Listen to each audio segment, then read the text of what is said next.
105.5 FM. This is your integrity station. Welcome back. It's The Conversation. I'm Oluwaseun on Akinola. And Charity is still here. Hi, Charity. Good morning. Good morning. And thank you for being there. Great. So, like I said, we'll be looking at Administration of Criminal Justice Act 2015. That's an act to provide for the administration of criminal justice in the courts of the Federal Capital Territory and other federal courts in Nigeria and for related matters. Now, I'm taking a preliminary portion of this act, and then we're looking at just a line on it. The purpose of this act is to ensure that the system of administration of criminal justice in Nigeria promotes efficient management of criminal justice institutions, speedy dispensation of justice, protection of the society from crime, and protection of the rights and interests of the suspect, the defendant, and the victim. The purpose is to look at the rights and interests of the suspect, the defendant, and the victim. You want to do us the honors of the second part?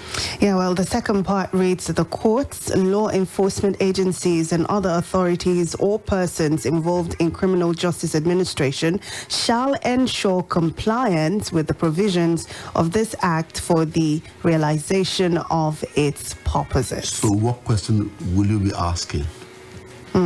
There are many. I mean, it just takes for you to take a look at the other sections that follow, to see how beautifully crafted this is. And then you wonder, how effective has this been? Do we actually execute the lines and sections from this act? From this act. Right. So that's exactly our purpose this morning. What we want to do is ask, lawyers who are involved in this. Good morning, Mr. Kenda Debute. Good morning, Mr. Oluwaseun Akinola. How are you today? I'm fine, all right, thank you. Charity Jerome is also here. Both of us will be asking you questions. Now, okay. I know that you have been involved in this issue of Administration of Criminal Justice Act, and we're concerned about particularly the first part of this act.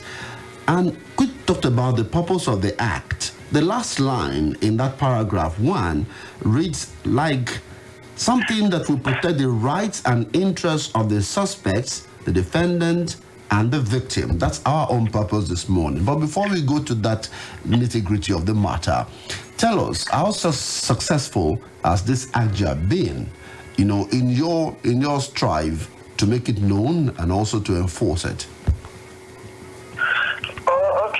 If I get you very well, you are asking about how successful ACTA has been since it came into force in Nigeria, right? Yes. Okay. Now, the ACTA we are talking about, that is Administration of Criminal Justice Act 2015, and this is 2020. So, ACTA is, it's 5 years old because it was signed into law in May 2015, and we're already in September, so it's already 5 years old. If I want to rate the success of the law, if I put it from 1 to 10 on a scale of 1 to 10, I think I may say 4. I can give it 4. So meaning that it hasn't performed well enough, but you see, 4% is also some measure of success. So it has succeeded to some extent. At least it has. It's trying to a large extent is changing the perception of the people about our criminal justice system. Under the old law, it was just customary that anything could happen under the old law. You could not beat your chest whenever a crime is committed, whether crime by the poor or by the rich. So the criminal justice system was so vulnerable before ACTA came into being. But ACTA has come to fix a lot of gaps, a lot of problems with our criminal justice system. And theoretically, it has reformed our criminal justice system. But it may take a while for the key players in the criminal justice sector to put all these innovations and changes that the law has brought into practical effect. The law is good. It has painted a different picture of our criminal justice system. We have a law now that talks about the right, as you read that from the introductory part of the Act, the rights of the suspects, unlike the old law that didn't specifically highlight that. Okay. Highlight that. So we have, this one talks about the rights of the suspects, the rights of the defendants, and even talks about the victims, because there was a particular problem under the old law. And when we are talking about the old law, I'm referring to Criminal Procedure Act and Criminal Procedure Code. So because we have Criminal Procedure Act for the southern part of the country, and we have Criminal Procedure Code for the northern part of the country. But ACJA has unified, so we don't have to talk about two different procedural laws again. We now talk about a single law, that is ACJA, Administration of Criminal Justice Act 2015, which applies in all federal institutions to police, the DSS, the FCC, ICPC, and Nigerian Civil Defense Corps, road safety, all right, Mr. Kende. Our courts. Yes. Forgive me for cutting you there, but we have limited time, and I have this question that's just biting behind my mind. How aware of this act would you say the real actors, and by that I mean police officers who are in charge of making arrests, and confining suspects, how aware are they of these parts of this act? Sharon and I were going through some of the aspects of this, and it looked like something from a movie, something we only see in the movies, because we never see our police officers, exactly act out in the way as outlined in this act. So how aware would you say they've been? Okay, good. That's a good question. Because this act, you see, from the foundation I was trying to lay before, this act is like a reformer. It has come to reform a lot of problems that beset our criminal justice system before. So now, the old system, our police, our actors in the criminal justice system, they liked the old system because the old system was more indulging. Now, this one is not indulging. This one recognizes the suspect citizens a lot. And unfortunately, because the old system indulged the police and other law enforcement agents, so to transit from the old to the new system, they find it difficult. So many of them, they will tell you that they are not aware of the new law, when in actual fact, they are aware of it. So I know that some of them are not in actual sense aware of it. They don't have a copy of the law. Some are not aware. They don't have the law itself to even go through it. So they still operate under the old system. But there are some that are only mischievous. They know what the new law is. But because the new law, they feel that, it intrudes on their powers.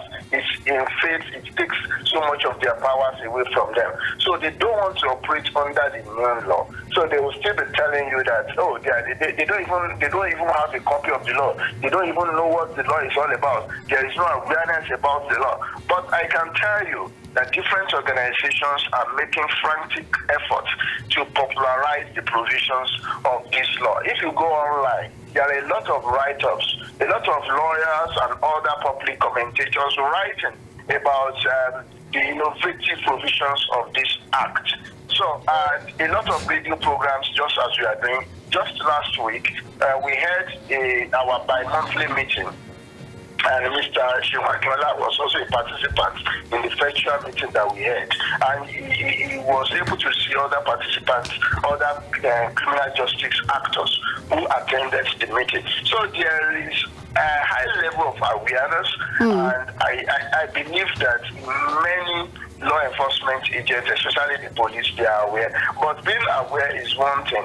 being ready to bring the awareness into reality, into their conduct in relationship with citizens, is another thing. All right. I don't so know there's if also responded. Okay. There's also the question of ignorance of the law is not an excuse. That works for the citizens. That works for the suspects. Does it not also apply to the police officers? If you claim you do not know and then you act in a way uncomplimentary of the act, is that something we should condone? Shouldn't there be like a punishment for that? Ignorance of the law, yes, I agree. It's not an excuse. But, when a police officer is enforcing the law, usually it's not that a police officer is committing a crime.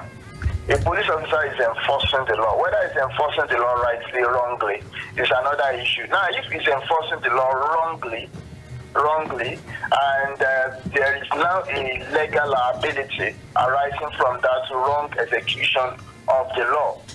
So it's most likely to be a civil wrong. It won't be a criminal conduct. Okay. All right. Unless if a police officer kills another person. Or commits a crime. In that instance, you can say a crime has occurred. And it's not even in every case where a police officer, a law enforcement agent kills another person that a crime has occurred, because it may actually kill in the course of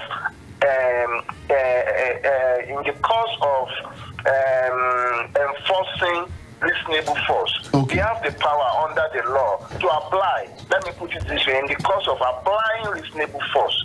So if somebody dies in such circumstance, a police officer may not be criminally liable. All right. Now, I'd like you to quickly highlight for me, Mr. Adibute, a few things that will protect the rights of the suspect in this law. One of the things that I saw is that there should be that suspects should not be unreasonably handcuffed. I mean, there must be reasons for them to be restrained, in terms of, taking them to custody. That the suspect should know why he's being arrested. The police should tell the suspect why they're arresting him, and that there should be quite a number of things that the police should fulfill before anybody is arrested. And that even when you are making your statement, you require to have a lawyer, a civil society person, or somebody who will be a witness in making your statement. But most times, police make suspect to make their statements without anybody there. What are we going to do to make sure that suspects, understand these issues and they can also demand their rights? Good. What you are doing now is commendable. What you are doing now is part of what will make suspects. Suspects are people like you and I. Yes. Or potential suspects. We are potential suspects. Yes. We are not yet suspects. So I don't pray we become suspects anyway. So when people listen to your programs and others, then they become much more aware of their rights. And you have highlighted some of those rights as you were putting your question across. So these are rights. The rights that arise at the point of being a suspect. It is a point that somebody is a suspect. It is another point that you transform from being a suspect to a defendant. It's another one to become a conflict. So, but we are talking about suspects now. And who is a suspect? A suspect is a person who has been alleged to have committed a crime. So investigation is still ongoing. The person has not been taken to court, because once you are taken before a court of law and your charge is read, your offense is read out to you, and you take your plea, whether you are guilty or not guilty, then you are no longer a suspect at that point.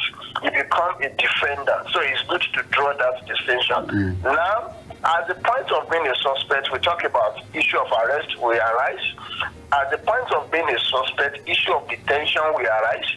At the point of being a suspect, issue of access to your lawyer will arise. Issue of statement will arise.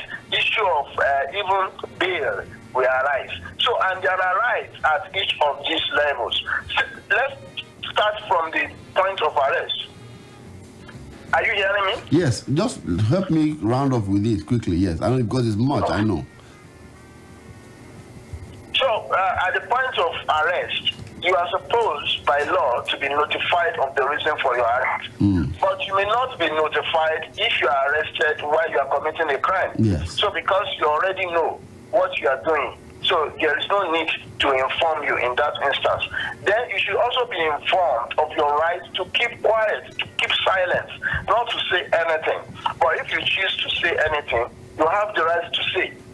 And you also have to be informed of your right to consult your lawyer if you have one.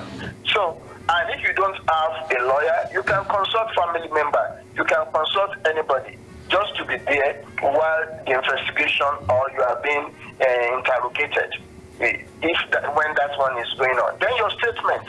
When you are making statements too, this law specifically provides that your statements may be video recorded, but it's not compulsory. If that facility is there, the law also recognizes that your lawyer has to be present where you make your statement. But most times, Mr. David, most time police don't allow us to even go into their station with our phones. They take the phones and they don't allow you to even record it. Yes, good, Mr.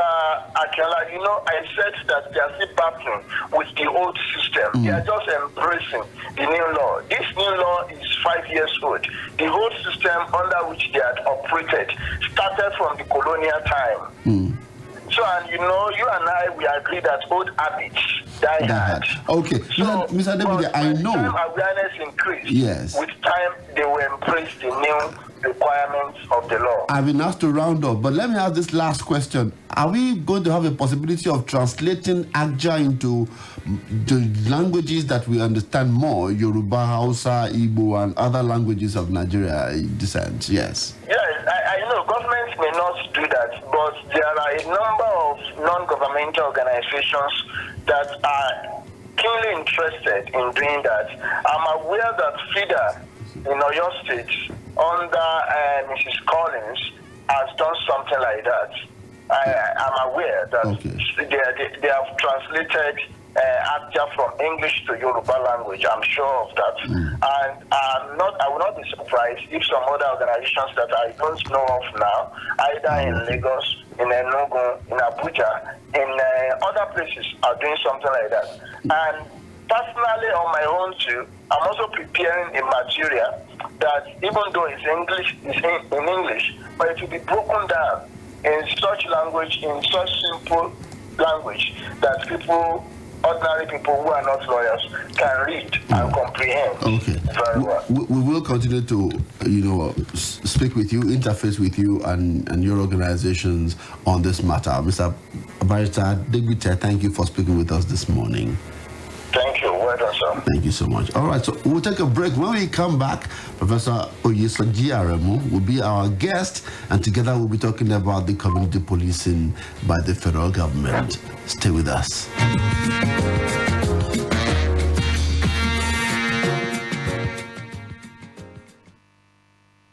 Splash FM 105.5. ShopRite's more low price birthday is now on, and we're giving you more savings so you can fill your trolley with everything you need. 500 ml PET bottles of 7-Up, Mirinda, Pepsi, Team, Mountain Dew, all at 84 Naira 99 kobo each. Buy 6 small tin and non-alcoholic 330 ml cans at only 799 Naira 99 kobo. Don't miss our more low price birthday. Valid till the 6th of September, only at ShopRite. Awesome screen, awesome camera, long-lasting battery life. Waka smart with A3 core. That's an additional money smartphone when packed with 4G, where they make your internet connect fiam in no time. With 3000 mAh long-lasting battery, this phone will get Baba sound for enjoyment because of its external sound grid, and you fit find the phone if you lost with the Find My Device feature. All this plus more, now in this sickening phone money of 35,000 Naira. Visit any Samsung store nationwide for your own. Battery life. Awesome screen. Mama, put Radiant detergent. Bobo, baby, put Radiant detergent. Even for white, put Radiant detergent. Everybody radiant, shine, oh. Shine like diamond, do yanga like peacock. The new Radiant detergent powder go make your old and new clothes them bright like star. And the price na shaking money. Everybody radiant, shine on. Radiant detergent powder, dazzling bright clothes. Hello, network yóò mà dáa. Jẹ́ ń gbógi lọ kí n lè gbọ́ dáadáa o. Misu, mọ̀ hàn rẹ̀ lé mọ̀ lọ rèé fọrùn kọ́ gímbẹ̀hùn. Ọ̀dà ǹgbà kó sì mọ̀ lẹ́nu ilé ìkọ́ ọmọ bó ṣe wà sí. Èyí mà tún ga kẹ́. Wo bí gbogbo nẹ́tíwọ̀kì ṣe dúró wa kéke. Xiaomi smartphone ló kù báyìí táyé ń ta sí. Ìwọ kàn gbọ́sẹ̀ wò kó rí bó ṣe dúró tán. Gbogbo kúgbú ayé ló pè sórí ẹ̀ yàtọ̀ sáwọn fóònù ṣàwòrò dẹ. Design ẹ̀ mú yẹ̀sì gbà. Ìyálàyà kámẹ́rà tó mọ́lẹ̀ kedere bí ojú ọmọ tuntun. Bẹ́ẹ̀ni díje battery life gigram àti internal memory ẹ̀ lọ bí ọlọ́run. Pápá ló ń ṣáàjì láì ní wàhálà. Gbogbo àwọn tó ti yáyì Xiaomi phones ló ń ṣàwùdá sọ́lọ́run. Lóríṣiríṣi ni Xiaomi smartphones Redmi Note 9 Pro, Redmi 9A, Redmi 9C, Redmi 9 àti Redmi Note 9. Xiaomi smartphone ó ní screen protector àti calibration tó ṣe dáadáa. Gbogbo ilé ìtajà tó ń ta ojúlówó ẹ̀rọ ìbánisọ̀rọ̀ lẹ́tí lè rí. Pẹ̀lú owó péréte tí ò gani lára pé Xiaomi smartphone ẹgbẹ́ pàlà ṣàṣọnù kẹ̀jẹ̀ kúgbú ayé. Xiaomi, innovation for everyone.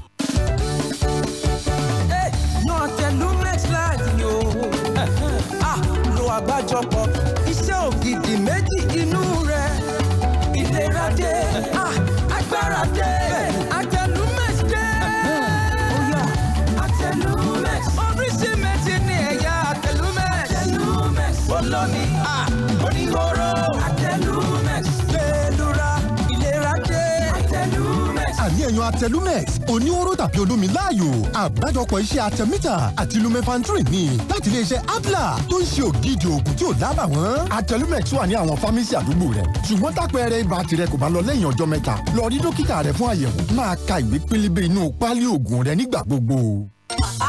Mama, put Radiant detergent. Bobo, baby, put Radiant detergent. Even for white, put Radiant detergent. Everybody radiant, shine on. Shine like diamond, do yanga like peacock. The new Radiant detergent powder go make your old and new clothes them bright like star. And the price na shaking money. Everybody radiant, shine on. Radiant detergent powder, dazzling bright clothes.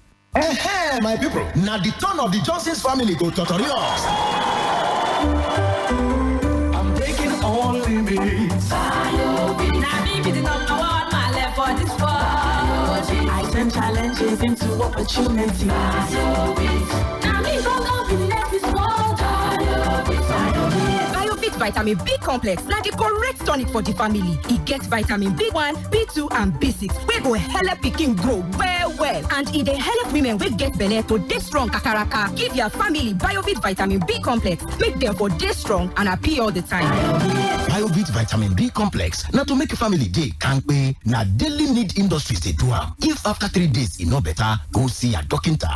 It's here once again. Foodco Festival of Savings is back.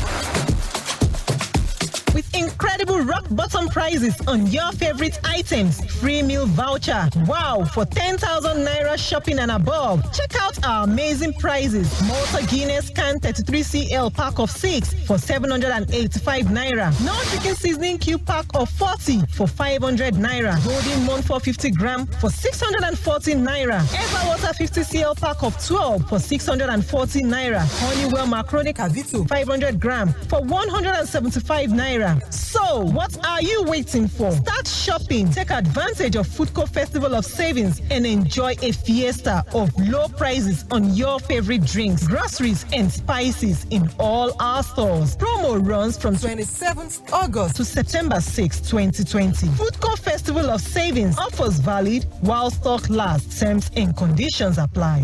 Oríṣiríṣi wàhálà náà ló wà ní Nàìjíríà bíi ti wàhálà ká máa jìyà ká tún máa rẹ́rìn-ín. Aya mi tètè bá Junior ṣe homework rẹ̀ tán kí jẹ́ ń tó kù. Wàhálà ò mà dáa o. Madam, tí ẹ bá ti san 10,000 naira yìí, a máa gbé transformer yín wá lọ́sẹ̀ tó ń bọ̀. Àmọ́ tí o bá ti ní Lumos ẹ̀rọ agbòòrùn fún ilé tí owó rẹ̀ ò fa àkóyá, dágbére fún ariwo generator, epo àti wàhálà kò sí ná. Ọkọ mi, ṣé mo lè pe ọ̀rẹ́ mi kó máa bọ̀ káwé Telemundo? Ra Lumos Yellow Box nísìnyí kó lè tọ́jú 70% lórí owó tí o ná lórí generator. Bẹ̀rẹ̀ lẹ́nìí pẹ̀lú àsansílẹ̀ 32,000 naira kí o sì san èyí tó kù fún 48 months. Oṣù méjìdínláàádọ́ta san owó kékeré láti 7,300 lóṣooṣù. Lọ sí www.lumos.com.ng àbí ilé ìfipamọ́ MTN tàbí àwọn olùpín Lumos tí a fún ní àṣẹ láti bẹ̀rẹ̀. Lumos Solar, iná fún gbogbo èèyàn. jẹ́bù kàbìtì nínú ìpolongo oríire hunger season to millions. Dáàdọ́ta sachet èyíkéyìí ìsebẹ̀ hunger padà. Gba káàdì kó há. Ó sì lè jẹ́ kan nínú àwọn olóríire 72 tí yóò jẹ mílíọ̀nù kọ̀ọ̀kan náírà láàrin ọ̀sẹ̀ 8. Ọ̀pọ̀lọpọ̀ ẹ̀bùn ló wà nílẹ̀ fún jíjẹ láti ọjọ́ keje oṣù kẹsàn-án títí dọjọ́ 21 oṣù kẹwàá ọdún 2020. Òfin àti ìlànà wà o. Àjọ NLRC àti FCCPC pọ́ńtẹ̀lù. Hunger, Mama's helping hand. Mama, put Radiant detergent. Bobo, baby, put Radiant detergent. Even for white, put Radiant detergent. Everybody Radiant, Radiant, shine, oh. Shine like diamond, do yanga like peacock. The new Radiant detergent powder go make your old and new clothes them bright like star. And the price na shaking money. Everybody Radiant, Radiant, shine, oh. Radiant detergent powder, dazzling bright clothes. Splash FM 105.5. I must thank you for being there with us on Splash 105.5 FM. This is your integrity station, and we welcome you back onto Splash 105.5. This text message came in, says, electricity price hike is an offspring of estimated billing. The enemies of progress know they don't give anybody electricity for 12 hours at any given time. Talk about a government that has no care for the people.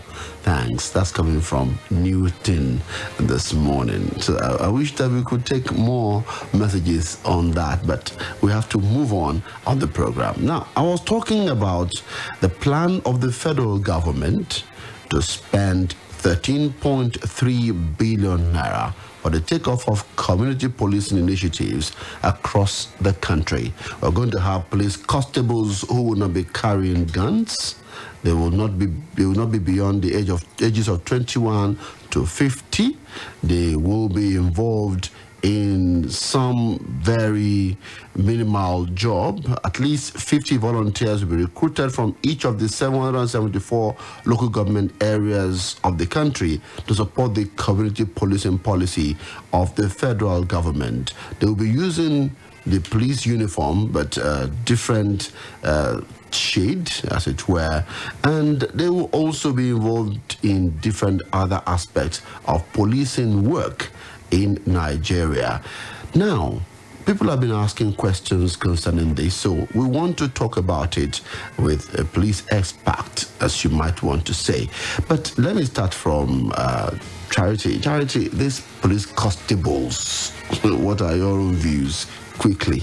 No doubt about it. I think we need more security. Nigeria is such a large country with a huge population, and time again we've heard it being said that the ratio of citizen to police officer is, very disappointing, in that these people are attached mostly to VIPs and politicians and all of that. So what is left is not enough to police you and I, and that leaves open avenues for criminals or criminal-minded people to take advantage of the vacuum. So no doubt about it, an increase in the number of people who are able to police the community is good. However, the specifics of it, what form is it going to take? Who is going to cater, to the funding? How effective would it be? These are some of the things we need to look at. Hello, Prof. Good morning, sir. Yeah, hello. Good morning. How are you, sir? Good morning. Good morning. Good to have you here. Yeah, thank you. All right, we have Professor Jerome in the studio with us on the phone, actually. Prof, I was talking to you yesterday about the plan of the federal government to start community policing in Nigeria. I know that you've done a lot of write-ups, a lot of researches on policing across the globe. Now, in your research, in your understanding of community policing, this template, or if there is any existing template actually for this one, does it fit into what community policing is? Or how would you react to this process? Yeah, thank you so much. You've asked me two questions. What in the real sense community policing is, and the second one is my reaction about the federal government's moving idea to really food community policing in Nigeria. Let me start by saying that the idea of community policing is as a result of the failure of the conventional policing system. The reason why it started way back in the United States of America some years ago, the idea was to make sure that policing really gets to the grassroots. And let me say that for that very reason, it is a structure, it is a system. And all over the world, globally, we have community policing practiced. It means the central police has to be regulated. That was what happened in the United States of America. So we have the federal police, we have the state police, we even have the county police, which refers to as local government police. So for that very reason, it is much more easier and much more seamless for individuals in the security to reach out to the grassroots. So it is a framework, it is a system. Now, given that background, it shows that anywhere we do not have a deregulated national police, community policing cannot work. We should note that. Now, coming back to the second question now, I think the idea of the federal government to have probably set aside over 13 billion naira to really put or probably come out with the idea. Are you hearing me? Yes, we are here. We can hear you loud and clear. Yeah. We really have the idea of community policing in Nigeria. You recall that this is not the first time, but this is the first time the federal government is setting aside money. The Nigerian police force has been to be having community policing, at least in city. Yes. But because of the fact that of recent, some regional security outfit begins to come up in the country. For that very reason, the federal government says, what do we do?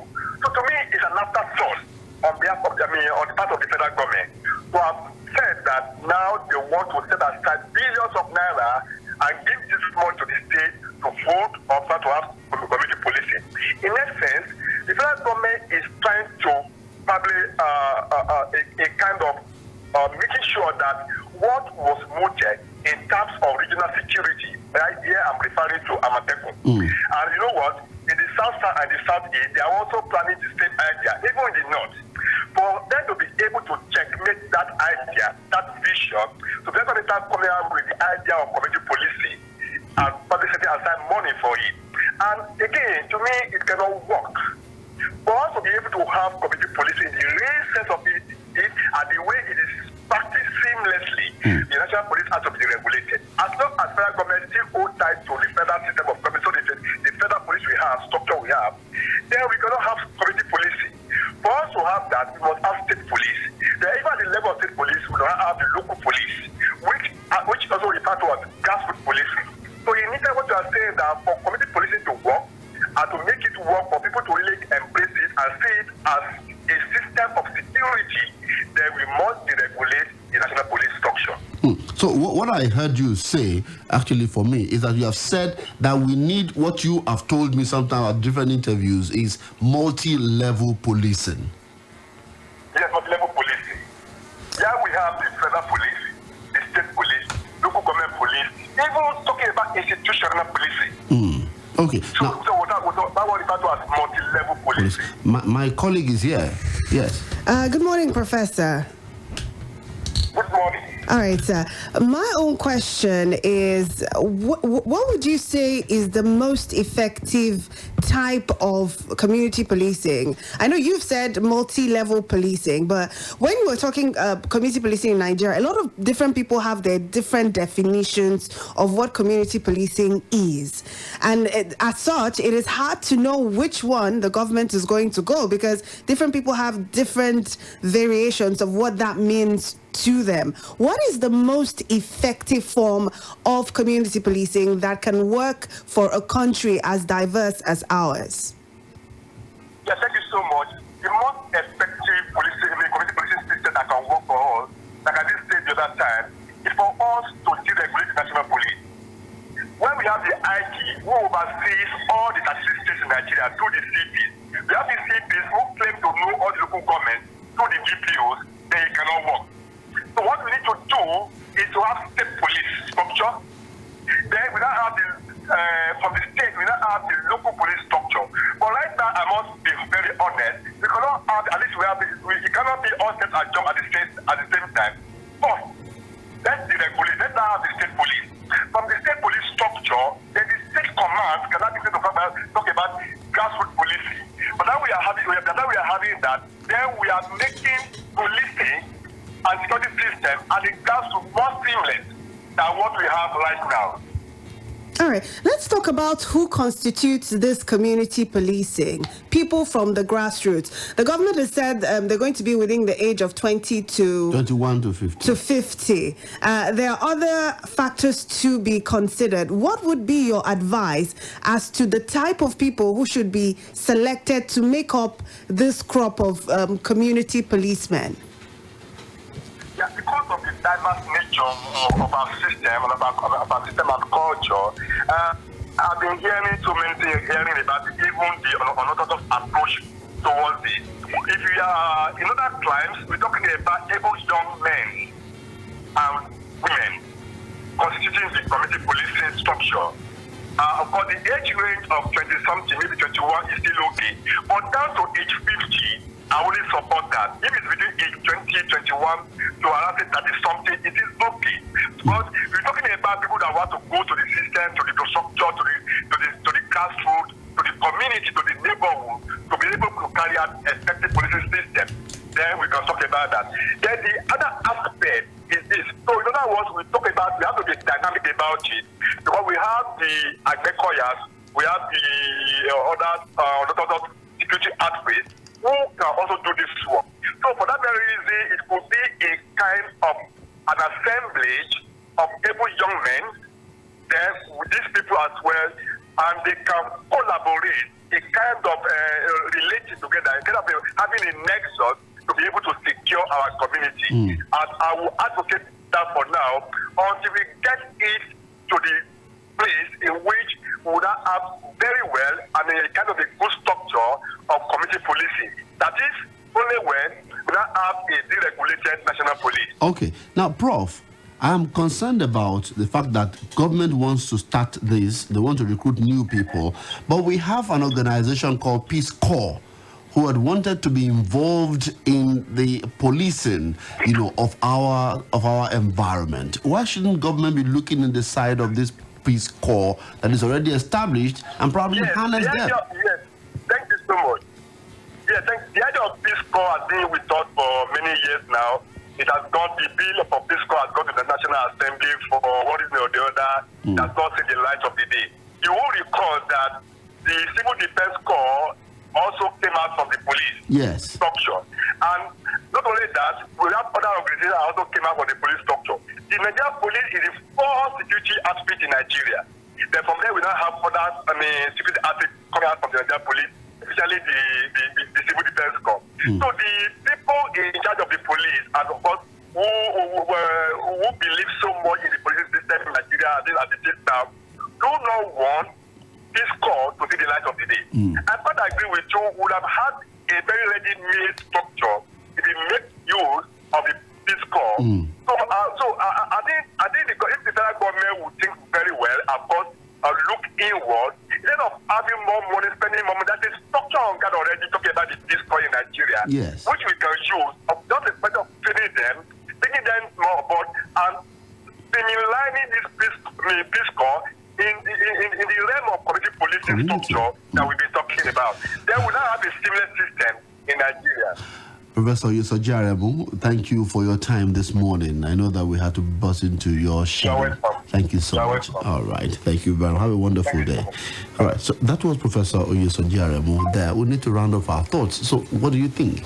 I think the professor is quite, knowledgeable about this. And he made some really valid, very, very valid points about how this can actually be put to work. He made it seem, listening to him speak, it made it seem simple. It makes it easier for the government to know exactly what they want to do in laying this out such that it can actually kick off as soon as possible. Just hope that we can always get into these great things and make Nigeria work again.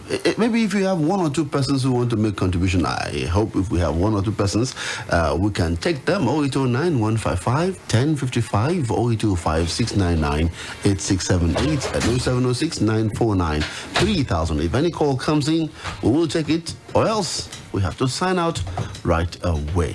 Anyway, Okay, so since that's not coming up immediately, we need to go. We have adverts to play. Maybe we just have to go.